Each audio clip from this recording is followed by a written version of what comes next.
Dans la grande cour des sagesses et des traditions, recueillons-nous ensemble sous l'arbre d'Alkeboulan.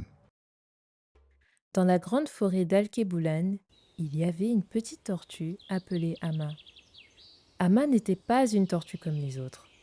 Bien que sa carapace fût solide et ses pas lents comme ceux de ses semblables, son cœur, lui, battait au rythme des cimes des arbres. Chaque jour, elle observait les chimpanzés se balancer avec aisance dans les arbres, leur rire résonnant parmi les branches. Un soir, Ama soupira profondément. « Ah, si seulement je pouvais voler parmi les chimpanzés, vivre dans les hauteurs et m'élever au-dessus du sol !»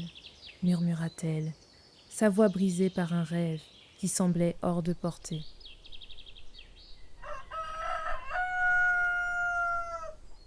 Alors un matin, déterminée et poussée par cette soif de changement, Ama décida de quitter son monde familier.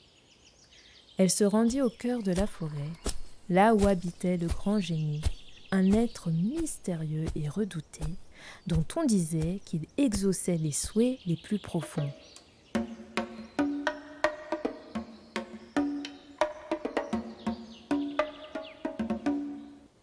Son cœur battait à toute allure lorsqu'elle se présenta devant lui. Sa petite voix tremblait, mais sa volonté, elle, était solide.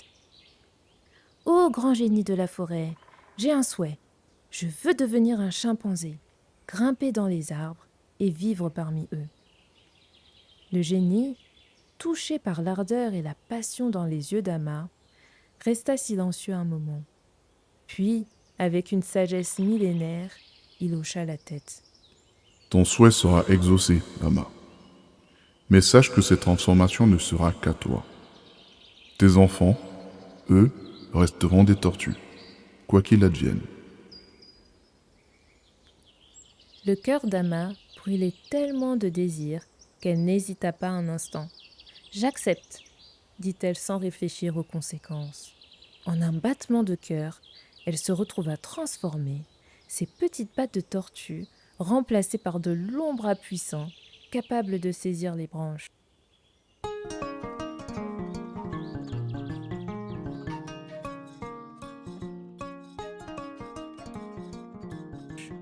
Excitée, emplie d'un bonheur qu'elle n'avait jamais connu, elle courut rejoindre la troupe des primates, son rêve enfin devenu réalité. Lorsqu'elle se présenta à eux, un sourire radieux illuminait son visage. « Bonjour, je suis Ama, je viens vivre parmi vous. » Mais au lieu des acclamations joyeuses auxquelles elle s'attendait, elle fut accueillie par des regards curieux et des murmures incertains. Un jeune chimpanzé s'approcha, l'observant avec une méfiance palpable. « D'où viens-tu, Ama?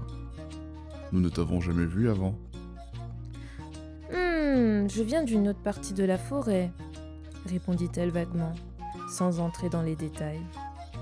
Malgré sa transformation, Ama sentait au fond d'elle-même qu'elle n'était pas tout à fait comme eux. Elle essayait de suivre leur rythme, mais chaque mouvement demandait un effort douloureux. Ses jambes restaient lourdes, maladroites, et ses tentatives pour grimper aux arbres étaient souvent accompagnées de chutes humiliantes. Un jour, après être lourdement tombée, elle entendit deux chimpanzés murmurer. Non, il n'est pas comme nous. Ces mots, aussi tranchants que des lames, s'enfoncèrent profondément dans son cœur. Ama se sentit seule, isolée, différente, même parmi ceux qu'elle avait tant désiré rejoindre. Mais dans cette solitude, une lueur d'espoir apparut. Nji, un chimpanzé solitaire qui vivait lui-même en marge du groupe, s'approcha d'elle une nuit. Son regard était doux, compréhensif. « Pourquoi es-tu toujours à l'écart ?» demanda-t-il, sa voix pleine de compassion. Ama baissa les yeux, le cœur lourd. « Peut-être que je ne suis pas faite pour être ici. » Nji sourit légèrement. Moi aussi. Je connais ce sentiment. Et ainsi, à travers leurs peines partagées, une amitié naquit entre eux. Ils se retrouvaient chaque soir, échangeant leurs pensées, leurs craintes, et bientôt, un lien profond, plus tendre, se tissa entre eux. L'amour, inattendu et puissant, s'installa doucement dans leur cœur. Le jour où Amma sentit une vie grandir en elle, son cœur se remplit de joie et d'une terreur sourde. Elle savait que ses enfants ne seraient pas des chimpanzés, et cela l'effrayait. Quand le moment de la naissance arriva, elle s'isola dans un coin reculé de la forêt. Quand Nji lui demanda où étaient leurs enfants, elle mentit, le cœur serré. Ils n'ont pas survécu. Nji, bien que profondément attristé, respecta le chagrin apparent de sa partenaire et ne posa pas plus de questions. Après ces événements, Nji remarqua que chaque nuit, Amma disparaissait. Intrigué, il décida un soir de la suivre discrètement. Ce qu'il découvrit bouleversa son cœur. Là, au clair de lune, Amma était entourée de bébés, entourée de petites tortues. Mais, Amma, que fais-tu là? Et à qui sont ces bébés tortues? Amma se tourna vers lui, les larmes aux yeux, incapable de cacher la vérité plus longtemps. Nji, je dois te dire la vérité. Autrefois, j'étais une tortue. J'ai fait un vœu insensé de devenir un chimpanzé. Et j'ai eu peur que tu me rejettes comme les autres, si tu savais la vérité. Ces bébés, ce sont nos enfants. Un lourd silence s'installa. Amma tremblait, redoutant la réaction de Nji. Mais au lieu de la colère, ce fut la tendresse qui se refléta dans les yeux de Nji. Amma, moi aussi, j'ai un secret à te révéler. Moi aussi, j'étais une tortue. Les mots de Nji firent écho en elle. « Toi aussi ?» murmura-t-elle. Oui, Amma.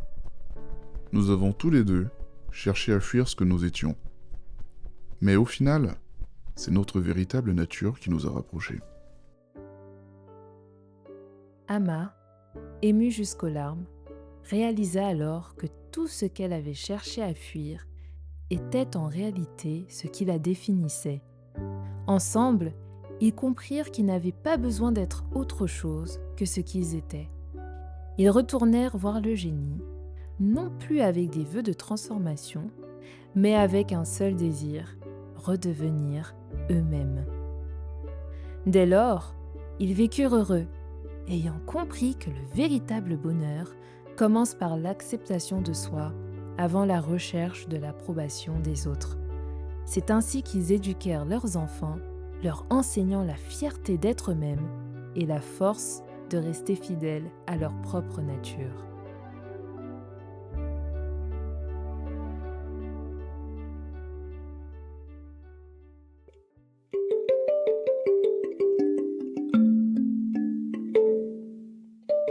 Merci d'avoir regardé cette histoire avec nous. Alors, qu'en avez-vous pensé? N'hésitez pas à partager votre avis en commentaire. Pour découvrir plus de notre culture, abonnez-vous à notre page Instagram Studio Akeva. Ensemble, faisons vivre la tradition pour les générations futures. À très bientôt pour une nouvelle histoire.